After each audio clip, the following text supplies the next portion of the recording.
Hello everyone, the deadline for mini double Gameweek27 is looming over us, and in this video FPL ETC's one of the panel members is going to share his current team transfer plan with a watch list and probable captaincy picks. Disclaimer, we are not FPL experts, we are just passionate about FPL. Some of our picks are going to fail and some of them might rock, so we want everyone to enjoy the ride with us. Before reviewing Gameweek 26, let's have a brief discussion about Gameweek 25. During the preparation of our last video, we still had a fixture left to play and my team was at 46 points. My triple Arsenal assets and Tarkowski were facing each other and my triple captainship was activated on Saka. Arsenal went on to win the game 4-0, where Martinelli scored twice, Odegaard scored once and my captain Saka provided one assist and scored the opening goal of the game. So keeping my faith on my Arsenal assets including Martinelli paid off, as Martinelli, Odegaard and Saka scored 26, 11 and 45 points respectively, which helped my team to score a massive 116 points. It was my first century of the season that pushed my ranking from 484k to 207k, a huge boost before the great fixture chaos. Almost 385k managers activated their wildcard chip this week, including most of the veteran managers, but I was happy with my team and chose not to. In Gameweek 26, Brighton coach chose to start Steele over Sanchez, which was frustrating as I kept Sanchez on my team just because he had multiple double game weeks to come. To add more pain, Brighton decimated West Ham at the MX Stadium 4-0 and I had no Brighton asset in my team. Most of the managers with the wildcard team had 2 to 3 Brighton assets, but my frustration turned into sheer joy when Ward came off the bench to replace Sanchez in my team, who scored massive 11 points despite conceding a goal against Southampton, as he saved 4 shots and also saved a penalty from James Ward-Prowse and bagged all the 3 bonus points. In my defense, Trippier blanked against Manchester City, which was his 4th consecutive blank, and Tarkowski gave me 0 points in total in his last 3 appearances. Ake gave me 5 points as Manchester City finally managed to keep a clean sheet after 5 game weeks. In my midfield, despite Arsenal winning a thrilling encounter against Bournemouth at the Emirates, all 3 of my Arsenal mates blanked this week as they failed to put their name on the score sheet. Saka was heavily captained, but I went with Haaland, who got an assist and outscored Saka by 2 points. Till then, my team was at 31 points, including the bench points from Ward. As I didn't have Tony, I was expecting to see a red arrow this week, but everything changed after the Liverpool and United fixture. The first half was evenly matched, but at the end, Gakpo scored from a Robertson assist, which was irrelevant for my team as I had Salah and Nunes in my team. But everything changed in the second half. Liverpool went on to score 6 more against United and Salah got 2 goals and 2 assists. Nunes scored 2 goals and his 1 assist was ruled out. Salah and Nunes scored 33 points combined, which helped my team to score 66 points at the end of the game week as my overall rank rose from 207k to 114k. This was my 5th consecutive green arrow.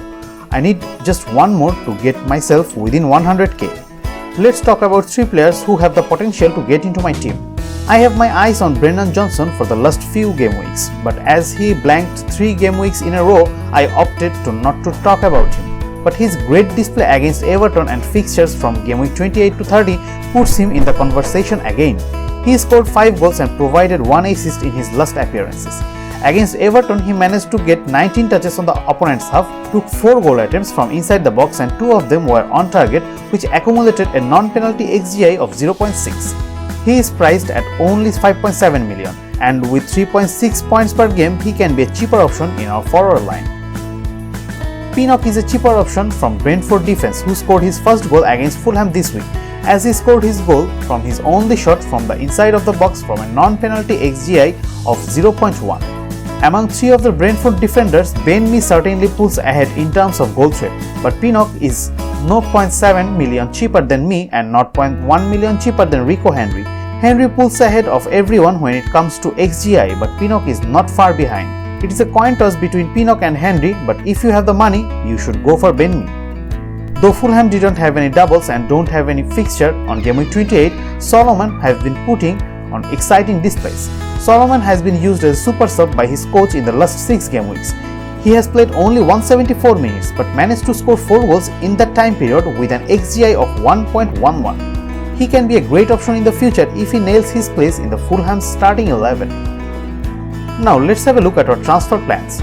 As we are planning to save our wildcard and free hit chip for now, our primary target is to bring Brentford assets as they have 5 fixtures in the upcoming 3 game weeks. One obvious transfer is to sell Mitrovic and bring in Ivan Toney. But we are 0.6 million short to make this move, so we have to use our another transfer to sell Ake and bring Pinnock in his place. As we made the early transfer, we still have 0.1 million left in the bank.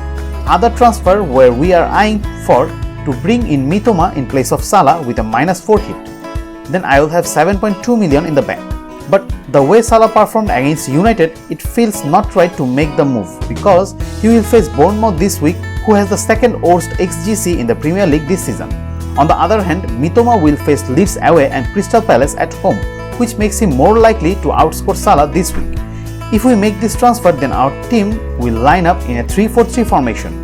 We will put Sanchez as our goalkeeper despite he most likely will miss both fixtures.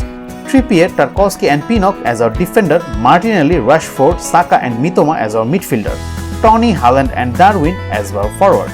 Odegaard will be my first sub. If we decide to play wildcard this week, our team will look like this: De Gea and Raya in goalkeeping, Pinnock, Botman, Estupinian, Trippier and Chilwell in defense, Mitoma, Saka, Martinelli, Rashford and McAllister in midfield, and Toney, Watkins and Haaland in the forward line. This team will help me to activate bench boost in Gameweek 29. This week the captaincy conversation is among 2 double Gameweek players, Toney and Mitoma. Both have good fixtures on paper and great underlying numbers. Toney is owned by 34.2% of managers, whereas Mitoma is owned by 18.6% of the managers. As Toney is the penalty taker and the talisman of the Brentford team, he is a more safe option for this week. But my heart is pulling for Mitoma as he has slightly better fixtures and he is more exciting to watch. For now, my armband is on Toney, which might change before the deadline.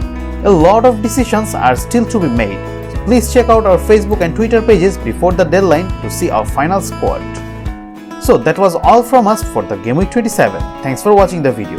Hope you enjoyed it. Keep an eye on us for our upcoming contents. Please don't forget to like, share and subscribe to FPL ETC on social media. We hope to see you in our next video. Till then, do take care and stay safe.